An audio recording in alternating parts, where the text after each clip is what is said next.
নমস্কার, স্বাগত জানাই আমার এই পরিবারে।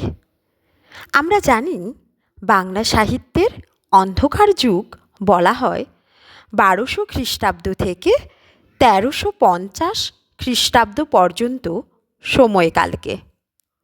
আপনারা কি জানেন বাংলা সাহিত্যে যেমন অন্ধকার যুগ রয়েছে, তেমনি ইতিহাসেও রয়েছে অন্ধকারাচ্ছন্ন যুগ।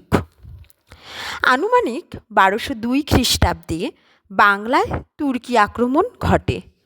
তুর্কি সেনাপতি মোহাম্মদ বিন বখতিয়ার খিলজি অল্প সংখ্যক সৈন্য নিয়ে তৎকালীন বাংলার রাজধানী নবদ্বীপ আক্রমণ করেন।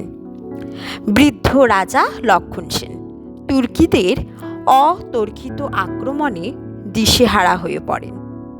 তুর্কি বিজয়ের প্রভাব পড়ে বাংলার সমাজ, সাহিত্য ও সংস্কৃতিতে।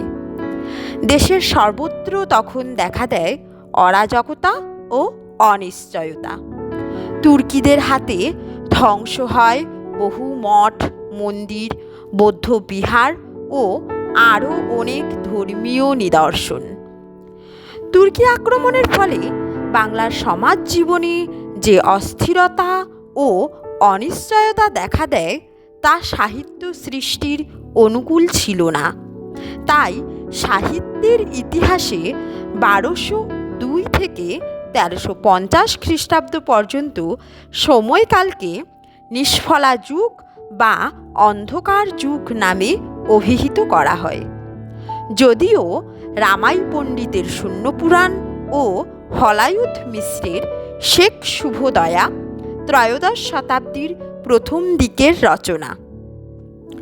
যাই হোক, এবার আসি ইতিহাসের অন্ধকারাচ্ছন্ন যুগের প্রসঙ্গে।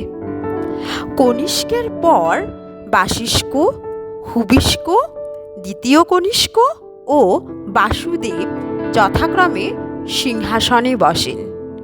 বাসুদেবের মৃত্যুর পর থেকে কুষাণ সাম্রাজ্যের শক্তি ও আয়তন হ্রাস পেতে থাকে এবং ভারতের উত্তর পশ্চিম সীমান্তে কয়েক শতাব্দী ধরে কোনো ক্রমে তারা নিজ অস্তিত্ব বজায় রাখে।